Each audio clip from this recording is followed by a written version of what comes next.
Chua, todo puri po kay Marcoleta. Halos sumaludo kay Marcoleta po si Chua. Napansin po ng mga nasa comment section, mula daw itong naging blue ribbon si Dante, talagang todo puri na itong mga to. No? At hindi lang yan, napansin nyo ba? Dati wala silang pakialam sa flood control eh. Oo, rinding-rindi na sa kanila yung taong bayan na imbestigahan nyo naman to, imbestigahan nyo naman ganito. Wala, doon sila kay Sara.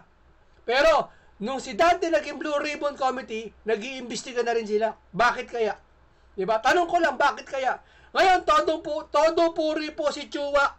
Sa interview po ni Chua dito, panoorin po natin, talagang halos talaga sambahin na. Diba? Yan ang sinasabi ko sa inyo. Yan ba sinasabi nyo para sa taong bayan? Ha? Kung talagang sabi ko nga kung para talaga sa taong bayan kayo, kung ano kayo ngayon, dapat yung kayo dati.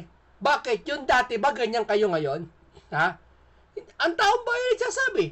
O tignan mamaya, mababasa natin sa comment section. Ha? At pag-uusapan din natin, sagutang Isko Moreno at Chua. Ha? Sino paniniwalaan nyo sa dalawang ito? Yung mayor na sinasabi kay Chua na dapat magpaalam at magpa-permit, o itong si Chua na ayaw mag-permit ayon kay Isko. Alam mo, gagawa ka ng bahay. Siyempre, pagpapaalam ka sa sitio, nagagawa ka ng building permit. Hindi. Tinayo mo na lang dyan yan. Diba? Kung ano man ang mangyari, hindi alam ng City Hall. Para bang walang mayor, wala bang ama yan? Kung baga sa isang bahay mo, ipapaalam mo sa tatay mo yung gagawin mo. Kaya nga, ama ng lungsod eh. Itong si Chua, ayon kay Isko Moreno, talaga akala mo, makapangyarihan na. Siguro akala quadcom o ano sila, di ba? Tuwadcom. Ito, panoorin po natin si Joel Chua at mamaya panoorin natin si Chua, pinuri po, todo, saludo kay Marcoleta. Mahusay at magaling, abogado. Di ba? Oh. So, last na po ito. Si Senator Marcoleta po ay, I'm sure hindi naman kayo na-surprise, ano po, dun sa kanyang stand. Siya po ang nag-file ng motion to, for the archiving, ano po.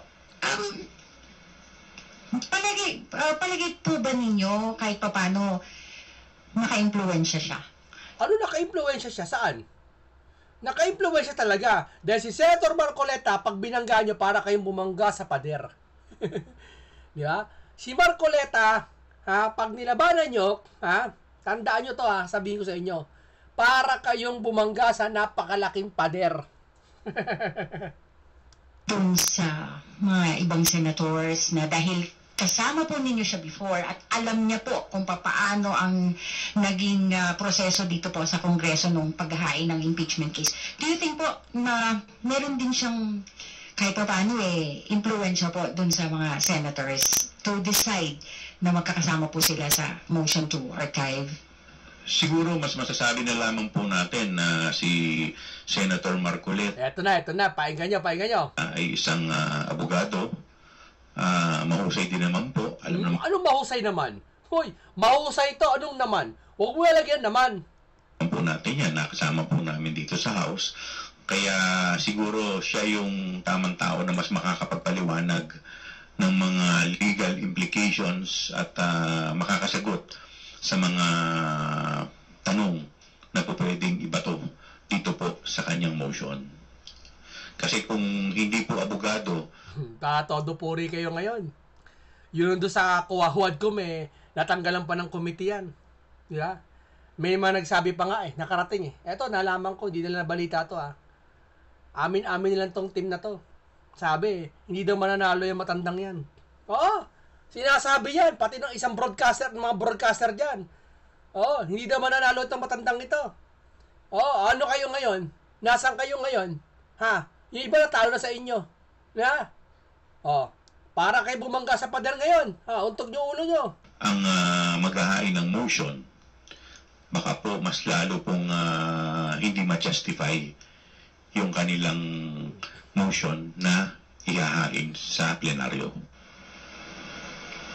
There's no doubt naman po that sabi nga ni Chairman Joel na magaling naman talaga. Magaling naman talaga. Abay na talaga. Magaling talaga. Walang naman. Bilang abogado at bilang legislator, there's no doubt that his inclusion to the block is a strong addition doon sa kung ano man yung mga advocacies pinaglalaban nila. But as to whether or not this may have something to do with the voting, hindi mo natin alam kung ano yung dynamics ng mga senador, no? But siya yung naging move-on, siya talagang nagdepensa. So, yun lang po. Let's leave it at that. At talaga namang meron siyang kakayahan. Ano alam? Ay, may siyang alam kakayahan. Uy, baguhin mo sentence mo, ano may alam may kakayahan? Talagang may alam ito. Di ba? Kayang-kaya talaga niya. Kahit na pagtulong-tulungan niya ng mga congressman dyan, di kayo mananalo dyan eh. Ito lang. Di kayo mananalo dyan. O kayo mga congressman kayo. Yung flood control ngayon, tumulong ba kayo kay Marcoleta? Bumuo sila ng team. Yung kamarata, nag-imbestiga rin. Bagay na hindi nila ginagawa dati yon. Oo. Kasi alam nila na archive yung impeachment. Di ba? Na archive. Si Duterte na ICC na, wala na. Ang gagawin nila, doon na sila sa flood control. Yeah?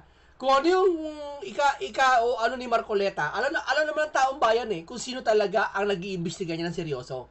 Si Marcoleta lang. Siya na kayo kasi kung kayo man nag-iimbestiga ng seryoso lang, ako seryoso. Dapat doon pa lang sa mismong araw na binaha ang mga tao, nag-conduct na kayo ng investigation. Bakit? Kayo mga binaha, yung mga distrito nyo ang mga binaha. Anong ginawa nyo? Sino sinisi nyo? Baradong kanal. Sinisi nyo taong bayan. Ha? Hindi sa taong bayan Meron ba naman taong bayan sisisi mo yung kanal nila o barado o sige? Pagpalagay natin barado kanal nila dahil nagtatapos sila ng basura sa kanal. Hindi siya nagwawalis. Mga upo sa sigarilyo, tiyatapon nila kung saan. Sige. Pagpalagay natin ganun talaga nangyari. Pero ba't may mga umapaw na creek? May mga upapaw na river? Yung ba dahil sa basura? Hindi. Doon napatunayan yung maling flood control, peke, ghost project, at higit sa lahat, kulang-kulang iba, walang bakal, gumiba kagad, nalusaw sa tubig. Ngayon, iniisip nyo, kaya, di ba nila? Mawasak yan. Pag nawasak yan, hindi naman nila makikita ebidensya kasi yan, dagbahan ng todo-todo sinisi nyo sa taong bayan kasi yung mga nakaraang taon o administrasyon, mga nakalipas pa, mula pa ng 1990s, ang sinisisi ng taong bayan, climate change. Yun ang naka-mindset sa kanila yung climate change. O ngayon, pinatutunayan ko, oo, may climate change, pero hindi sapat ang climate change para pabain lang ng Pilipinas ng ganto-ganto na lang. Ha? Totoo. Pasin nyo, yung panahon ng 2019-15, wala naman masyadong baha Bagaman nagbabaha na, marami. Pero walang masyadong baha.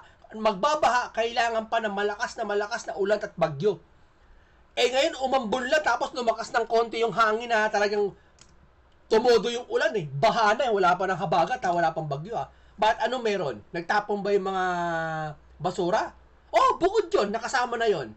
Pero, dapat, ikaw ang nasa distrito mo o sino man nasa lungsod mo, makisama ka, makibagay ka, imbestigahan nyo. Ano ba meron? May sira ba tayong mga kanal? Pahukay ba natin to? O yung flood control? May budget ang gobyerno to, DPWH, sasamba. Mag-conduct ka. Pero kung ikaw is kaisa o ayaw mo makipag-imbestiga, bahala ka na sa sarili mo. Bahala ka dyan. Dalawa lang ibig sabihin, sir. Dalawa lang ibig sabihin. Alam mo, yung una, wala kang pakialam sa mga constituent mo. Sa tao sa lungsod mo. Ang pakialam mo lang, yung nanalo ka, yun na lang. Pangalawa, may pakialam ka sa taong bayan. Pero hindi ka man lang makialam dun sa flood control kasi may alam ka, maaaring kasabot ka. In general yan, wala akong binabanggit na pangalan dyan, Yun. Kaya yun ang aking deduction. Di ba? Let's leave it at that. At talaga namang meron siyang alam. Talagang kay Senator Marcoleta, deserve niya talaga na hangaan nyo. Ewan ko lang kung sa pagiging hanga nyo, totoo yan. Hindi ako niniwala na humanga kayo kay Marcoleta. Di ba? Ginagawa nyo lang yan. Sabi na nasa netizen, sabi sa mga comment section, ginagawa nyo lang yan kasi mula na naging blue ribbon si Marcoleta. Di ba?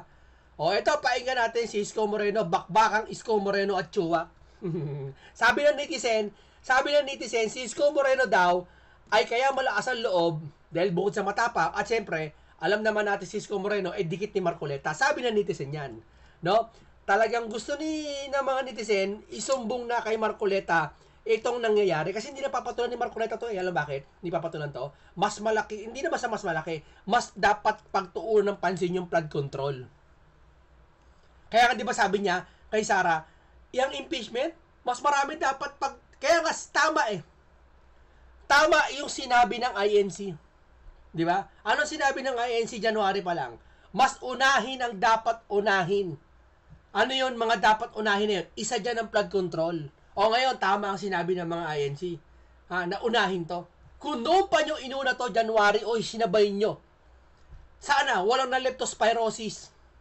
Ang dami. Parang leptospirosis naman yan eh. Konti lang yan, sasampu lang yan. Sasampung tao? Bakit? Kakaunti na ba yon? Sa Biblia, isang tao mahalaga ang buhay. Di ba? Ngayon, ano ilulusot nyo ngayon? Eto, paingay natin bakbakan ngayon ng Chua at Isko Moreno. Dapat daw sabi ng netizen, isumbong na tong si Chua kay Marcoleta para maimbestigahan si Mr. Barangay Hall sa bangketa, sabi. Paingay nyo tong mamang ito. Ang tanong ko po sa kanya, bakit hindi po yung DPWH ang kanyang sitahin? Yan na naman. Tinuro naman ang DPWH. Alam mo, sa mga congressman na nakita ko, napanood ko lahat hindi naman lahat tinuturo nila DPWH. Tapos si DPWH naman, hindi mo lang kung anong gagawin. Tapos ayaw pa mag-resign. Yun ang matindi dyan. Walang may kasalanan. Walang may kasalanan. Sa nangyari flood control, sa mga korupsyon, wala namang may kasalanan. Sa Baguio, pumunta ang presidente sa Benguet. Wala namang may kasalanan, wala namang mananagot. Yun naman presidente, ayaw pang sibakin yung DPWH. Ayaw pang sibakin niya. Diba? Mr. President, hanggang kailan po ba tayo makakakita pa ng mga palpak na proyekto para mismo maisipan nyo na ang mga dapat sibakin ay sibakin na?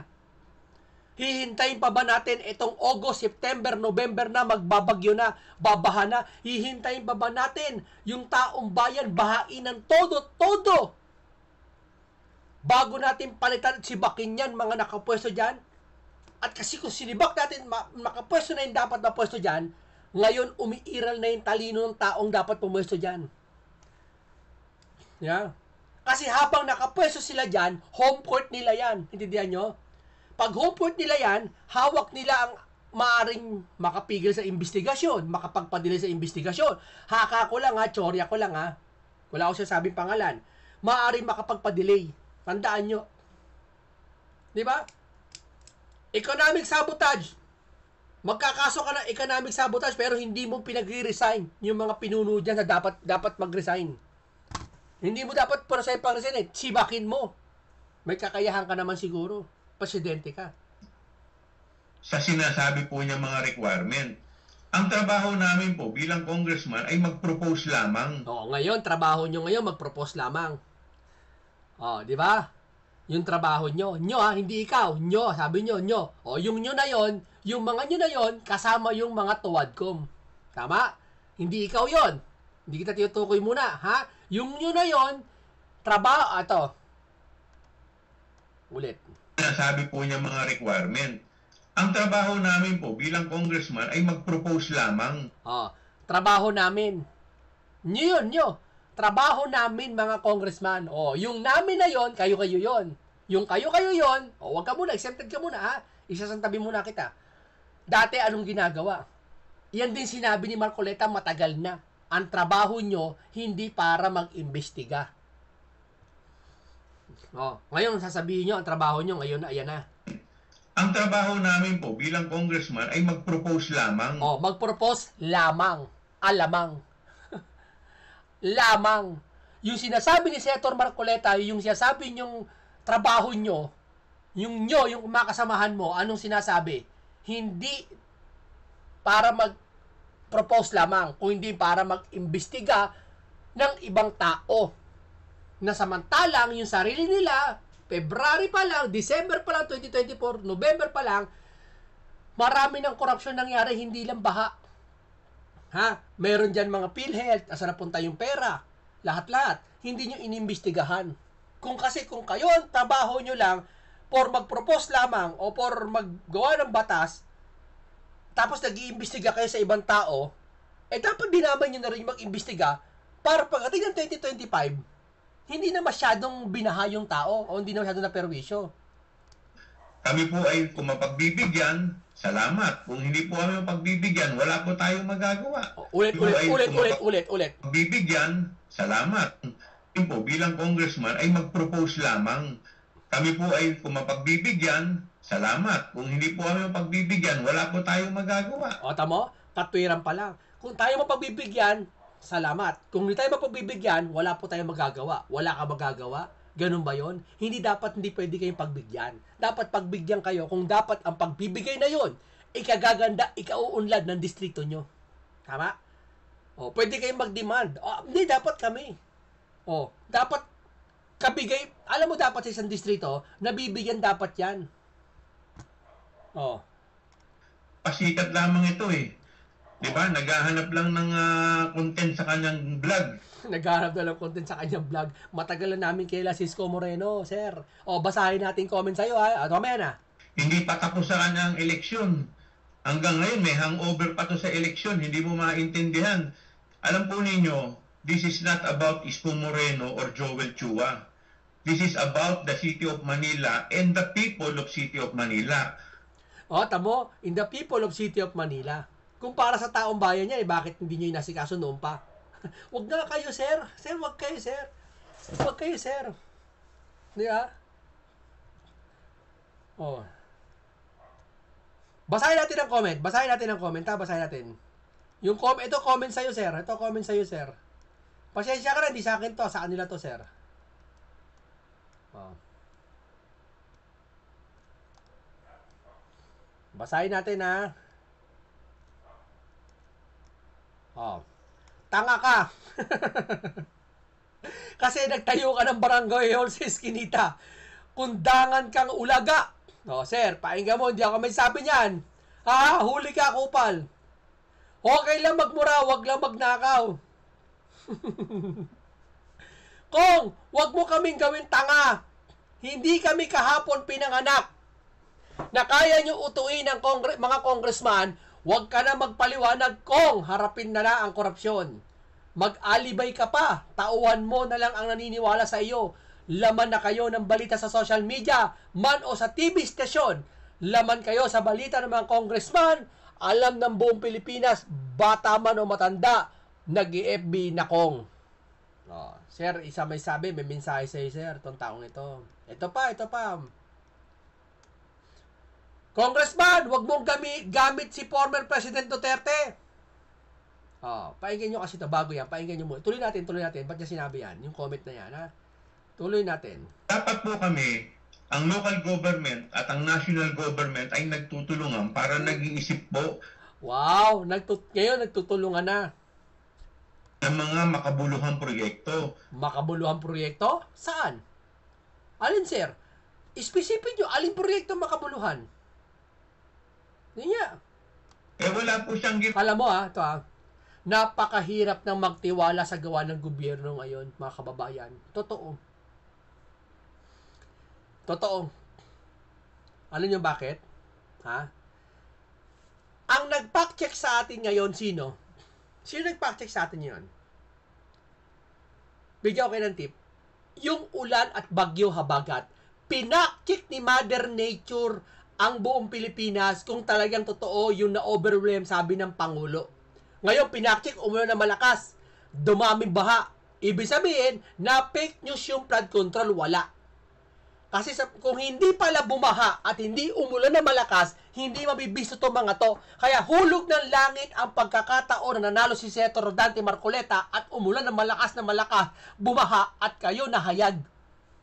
At doon mismo kayo nahayag, inimbestigahan ni Marcoleta. Kuha nyo yung cycle. Ha? Hindi totoo yan siya, sabi mo munting kaalaman, hindi totoo yan, walang ganyan. Pero sila naniniwala sa Diyos. Kung naniniwala kayo sa Diyos, naniniwala rin kayo sa Pilipinas na ito, nangingialaman Diyos kapag sobra na. Yan. Oh. Bigyan ko kayong tip, pinak-check tayo ng Mother Nature na baha at yung mga flood control na hayag, na sira. Oh, yung mga puno na katanim, paano i-fact-check yan? Hahangin na malakas, babagyo. Matibay, kahit bumagyo, hindi natutumba. O, paano ngayon, nakakatakot ngayon ang gawa ng gobyerno? Di ba maraming ginawa mga eskwelahan, mga building, mga dami, infrastructure, dami, iba't ibang LGU national. Ang mahirap nito, kapag pinakcheck tayo ng malakas na lindol, baka government property lang ang magiba, ang matira ang mga private company. Private sector. Nag-fact-check na si Ulan eh. Nag-fact-check na yung hangin. Isa na lang ang hinihintay na magpa-fact-check sa atin. Kapag lumindol ng malakas, hindi pa the big one yun, baka gumuho ang mga pinagawa ng gobyerno. Bakit? Kung tinipid nyo nga ang flood control, what if pa kaya kung hindi magduda ang mga tao, baka tinipid nyo rin ang mga ginagawang building na mga staff dyan sa City Hall o staff man kung sino dyan nagawa ng gobyerno. Wag naman sana. Hindi ako nang bibintang. At hindi lahat yun. May mga gobyerno ako napasukan na matitinong building, makakapal ang simento. Kung hindi gibain yung mga ginagawa po namin, mga programa naman, ang makikinabang naman, mga taong bayan. Yan naman sila sa taong bayan. Taong bayan. Taong bayan. Pero noon, hindi kayo taong bayan. Hindi naman yon. Bakit? Kasi ganito yan. Sabi ko nga sa inyo, dapat nyung pa kayo nangialam, nag-imbestiga. Bakit kung kaya nag-imbestiga si Senator Marcoleta, nag-imbestiga na rin kayo? Hindi ikaw Kung nung giniba niyang barangay hall, ako po'y matagal na nananahimik. Pero alam po ninyo... Tama yun, sir. Matagal na ka nananahimik. Naniniwala ako dyan. Matagal na ka nananahimik. Umikot po kayo sa Maynila. 90% ng barangay hall nasa kalye. Sir, hindi pinag-uusapan yung barangay hall na nasa kalye na yon. Kasi yung sir, nasa bangketa. At kitang-kita naman po. Ngayon, kung sinasabi po niya na ito po ay illegal, di dapat lahat po yan, gibain niya. Hindi yung pinipili. Bakit? Illegal ba yung mga yon? Yung sa inyo kasi sinasabi ni Isko, walang building permit. Ibig sabihin, pag walang building permit, illegal yon. Kailangan may permit. O, halimbawa ganito. Meron isang food na tindahan mo. Nagtayo ka sa kanto mo ng mga karinderya. Ano kailangan? Sanitation, di ba? Sanitary permit. Tama? At yung iba, pag kumakain ka ng mga karne doon, may mga veterinary permit din. Tama? Kukuha ka ng permit. At may business permit. Maraming permit yan pag pagkain. O, halimbawa, ganito. Nagtinda ka ng pagkain doon na hindi ka kumuha ng anumang permit sa City Hall. Ha? O, ngayon. May nalason. O. May nalason. May napahamak. May namatay. Ganon. O. Sino sisisihin? Bakit din nilagyan ng permit yon? Kasi pag may permit, i-check ng sanidad yon. I-check, baka may ginagapang daga yung kaldero mo, o baka may asawa dyan, o madumi yung kapaligiran mo, i-check yon. Pag na-check madumi, hindi papayagan ng sanitary permit. So, hindi magka-function ng kantin. Ganito rin tong building na to. Kailangan bigyan ng permit. Kaso sabi ni Isko, kaya Isko mo rin lang galing, hindi sa akin nagpatayo sa bangketa. Hindi ko alam kung tama ba sabi kung may permit yung bangketa, wala. O nagalit ba si Isko dahil walang permit yung building na 19 million? O nagalit si Isko dahil sa bangketa tinayo? Hindi ko alam Mamaya mapapahinga natin Ilang niya yun sa akin at saka kay Congressman Valeriano. Pumunta po kayo sa Abad Santos. Meron po diyang police station na nasa kalye rin. Di dapat gibain din po niya yun kung talagang seryoso. Hindi, sir. Binigyan ng permit yun, sir. Malamang yun. Yung sa inyo, ata walang permit Hindi ko alam, Siya. Kaso nangyayari sa kanya, selective. Pati po yung mga konsihal ko, pati yung mga barangay chairman ko, ginigipit po niya. Masyado po siyang bullying mayor. Ito, iyakin ka daw, sir, sabi. Iyakin ka daw, sabi ni Isko Moreno. Kung hindi ito politika, bakit pinipili lang niya yung gigibain niya? At pinipervisyon niya. Ano palabasin mo, sir? Anong politika yan? Para may ibig sabihin kayo. Sabi kasi ng netizen, kakampi daw ni Isko si Sara. Para daw binabakbakan ito ngayon. Itong si Chua, tinik sa kanila si Isko ngayon Kaya tinig sa kanila eh. Hindi sila makausad kay Isko eh. Kung walang Isko, sana eh. Hindi maabala tong mga to eh. Kaso may Isko Moreno eh. Oh, bakit puro mga kalaban lang niya ang ginigiba niya? Siyempre, kalaban eh. Kaya naman. Meron bang gigibay na kakampi? Kami po, nanalo po kami. Pag ikaw po ay nanalo, ako po kasi naniniwala na ako po ay representante, hindi lang ng mga bumoto sa akin. Representante po ako ng lahat ng mga tao sa 3rd District ng lungsod ng Maynila. Kaya dapat po lahat yung pinagsisilbihan ko. Hindi po yun namimili lamang ako. Kahit po mga kalaban ko sa politika, mga hindi po sa akin tumulong pagka Tama naman sinabi mo. Tama dyan. Tama na. Wala mali yun. Tuloy. lumapit po sa akin, lahat po yan tinutulungan natin. At lahat po yan, binibigyan din natin ng atensyon. Kaya ako po, sa totoo lang, tapos na yung politika sa akin eh. Kaya kung mapapansin po ninyo, 2 buwan, lahat ng atake niya sa akin, hindi po ako nagsasalita. Nung nagsona po, ako pa po mismo ang lumapit sa kanya para batiin ko po siya. Wala namang ganun, sir eh. O may ganun, sir, binati mo. Pero, sir, wala sa ganun yung sir. Hindi porket binati mo yung tao. Eh, si Isko kasi, may nakitang kapalpakan nyo. Mamaya, paparing natin si Isko, ha? Ang beses ko na po nilalapitan yan para batiin. Kaya lang po siya, hindi pa po, may hangover pa po ito sa politika. Kaya po hanggang ngayon kinokopya pa niya yung dating Pangulo, pamura-mura pa. Naku naman, sir. Hindi po, sir. Sir, marami po kaming nakahalata nagmura si Isko. Pero never naming nahalata na ginagaya si Pangulo. Oo. Sa inyo lang po galing yan. O ngayon, ito po tanong ko. Kung kami po kaya ay magkakampi, ganyan din po kaya ang gagawin niya? Malamang, sir.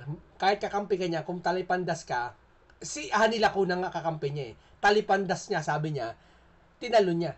Diba? Ito yung minura niya, sabi ni Chua, ginaya si Pangulong Duterte. Tanong ko, kung kami po ang gagawin niya? Bakit nangyari ito ng hindi nyo naano sa akin? Ito. Lahat ng kumpiskay nyo. Walang permiso yung property po ng city. Walang permiso yung property na yan, oh. Kaya nga ito lahat ng mga dami nila dito. Ano, di na ako matutulog? Wala ka talagang gobyerno, kanya-kanya naman.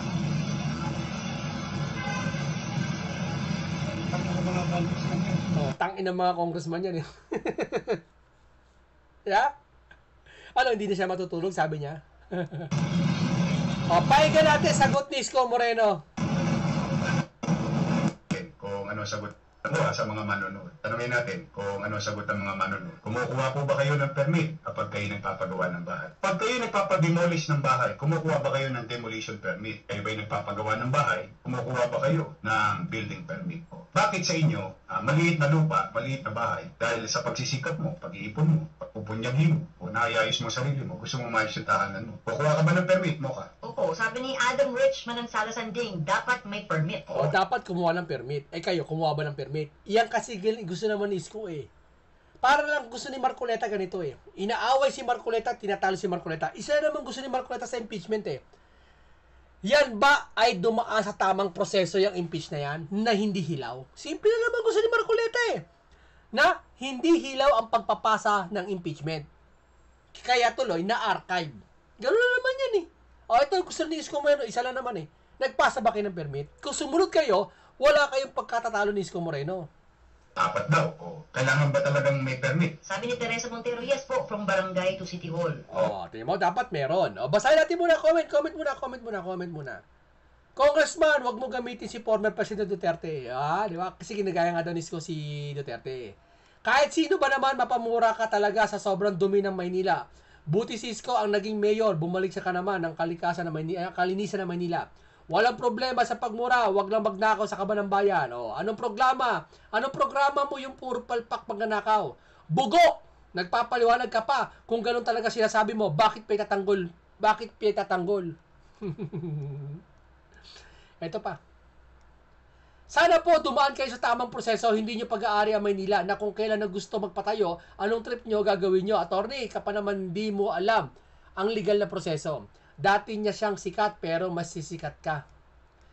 Kayo na ang sikat kayo ng mga congressman na mag-corrupt. Huwag ka na magpaliwanag dahil maliwanag na sa tambayan na wag mo idamay ang dating presidente na may legacy na taong bayan na walang kapantay na pagmamahal sa kanya dahil sa magandang pamumuno ng Pilipinas.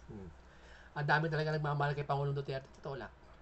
Hindi nyo alam, kahit sila Isko Moreno nagmumura, kahit sila Isko Moreno nakagawa rin ng mga nakagawa nung una, na masasama, nakamura lahat, nakalabag. Bakit mahal pa rin ng tao sila Isko Moreno at sila Pangulong Duterte, sila Sara Duterte? Naipaliwanag ko ito nakaraan. Alam mo bakit? Ha? Ano yung wala sila na meron sila Isko Moreno at sila Duterte? Ha? Bukod sa pagmamahal, madali ibigay ang pagmamahal. Madaling sabihin ang pagmamahal. Alam mo ang pinakamahirap ibigay sa isang tao o sa taong bayan? Ha? Bukod sa pagmamalasakit? Ha? Alam mo ano yun? Yung pagpapakumbaba. Tandaan nyo yan. Nakita sa dalawa si Isko o man si Marcoleta lahat yung may pagpapakumbaba na may tapang. Di ba? O, basa.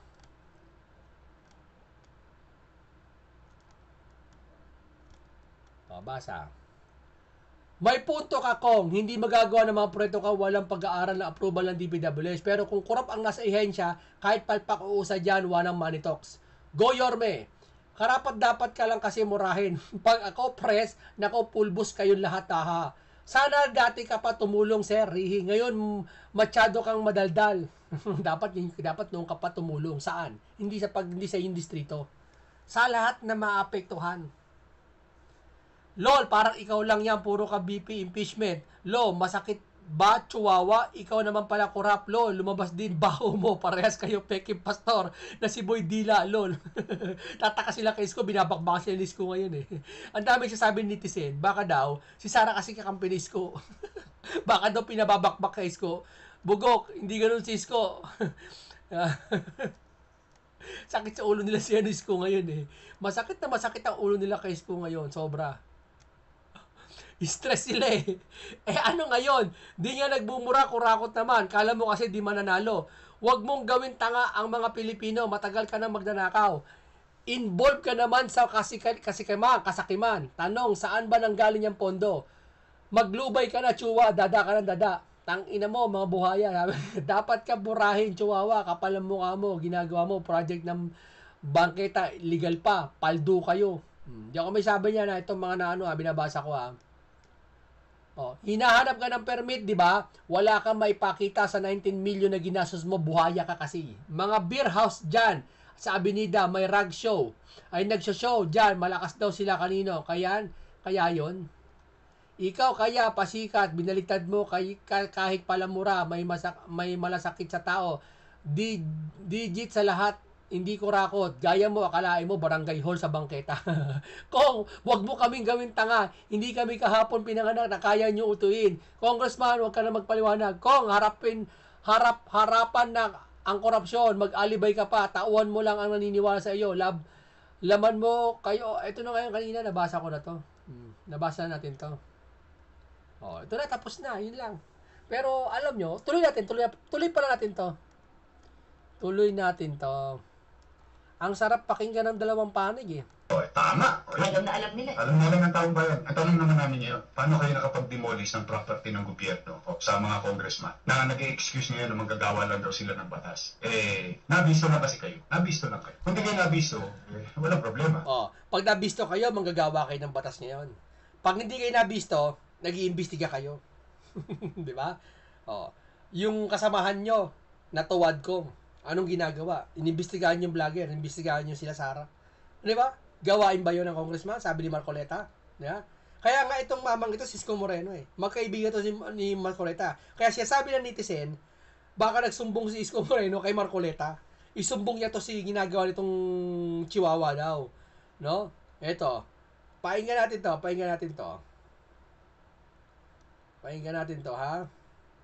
Inendorso ni Manila Mayoral Candidate Isko Moreno si Senatorial Candidate Rodante Marcoleta. Para sa dating alkalde ng Maynila, pag-asa ng Senado si Marcoleta na numero 38 sa balota. Dagdag pa ni Yorme, maaasahan si Marcoleta. na kahit natutulog ang taong bayan ay ipaglalaban ng katwiran. Samantala, ang mga Caviteño ang sinuyo ni Marcoleta. Nagsimula ang kanyang motorcade sa GMA at sumunod sa Silang Cavite. Sumentro ang kanyang mga talumpati sa pagpapalakas ng labor sector upang maibsan ang kahirapan. Sakaling mahalal bilang senador, gagawa ng batas si Marcoleta na maibaba ang singil sa kuryente na anyay malaking alalahanin ng Pilipino. Oh. Ito yung inindoso ni Isko to, pasensya ka na. Pasensya ka na, sir. Inindoso ni Isko to. Kaya hindi na lang, kaya gano'n na lang isipan ng tao na maaring si Isko kakampi ng mga PDP laban. Bagaman si Marcoleta hindi PDP laban, adapt lang, kaibigan naman niya si Marcoleta, no? Kaya pwede daw, sabi ng netizen, hindi sa akin to na pwedeng ibulong ni Marcoleta o isumbong ka kay Marcoleta. Di ba? Kasi si Marcoleta hindi na nakikinig ng balita yan Ang mga taong abala, lalo sa investigasyon sa flood control, halos hindi na nakikinig ng balita yan Yung mga sekretary nagsasabi sa kanya, Kong, Marcoleta, may natumitira sa'yo sa Facebook. Sir, si Vice Ganda, tinira ka. Alam mo yung gano'n? Di ba? Nabisto kayo, iyakin kayo. Yan ang nangyayari. Pagka kayo makapag-akusa, wagas. Kami hindi nag-aakusa. Ayan yan. Bakit pag ang congressman na nagpapagawa? True, DPWH. Siya naman din may sinabi, di ba? Inamin naman niya. Bakit walang permit? Pag congressman, exempted. Pag meron na pong batas na ganoon, kikilalanin natin. Pero yung batas kay Juan de la Cruz na nagpapagawa na maliit na bahay, nire-require mag-permit. Ganon din yung batas sa mga pagawain, lalo na yan, building. Dahil pag... yun yung maliit na bahay, kakuha pa ng permit Yung simple magbabarbecue ka, kukuha ka ng permit na kailangan yung paninda mo ligtas, hindi double dead o anuman. Kayo, napakalaking dambuhala sa harapan ng eskwelahan. Yung mga estudyante sa harapan nun, sa bangketa, ginawa nyo, walang permit, sabi ni Isko. Tingin nyo, tama yon. Pagpalagatin, tama rin sila. Pero tama ba yung ginawa mo? Yun lang yun Na may nangyaring masama dyan, ang mananagot dyan, lokal na pamahalaan. Kung ano may, sabi ko kayo na, ang mananagot dyan, lokal ng pamahalaan. Halimbawa, doon sa kantin na tinayo mo, wala kang kinuhang permit, ni sanitary permit, wala. Namatay yung sa food poison. Sino sisisihin? Yung lokal na pamahalaan. Sisisihin, bakit naging pabaya ka dyan? Bakit mo pinabayaan tumakbo yung negosyo na yan na hindi kumukuha ng permit? Di ba? Yung kawawa, yung taong bayan. Yung tao na pala yun, nananadya, nilalagyan ng lason yung pagkain. Halimbawa, ganun. Di ba? Kailangan may permit. Yun lang po. Maraming salamat po sa inyo. Hanggang dito lang po tayo. Basta po, ito po, talagang natawa ko. Talagang sumaludo. Humanga si Chua kay Marcoleta. Sabi ng iba netizen matapos daw maging Blue Ribbon si Marcoleta, Dante Marcoleta. Salamat po ng napakarami sa inyo.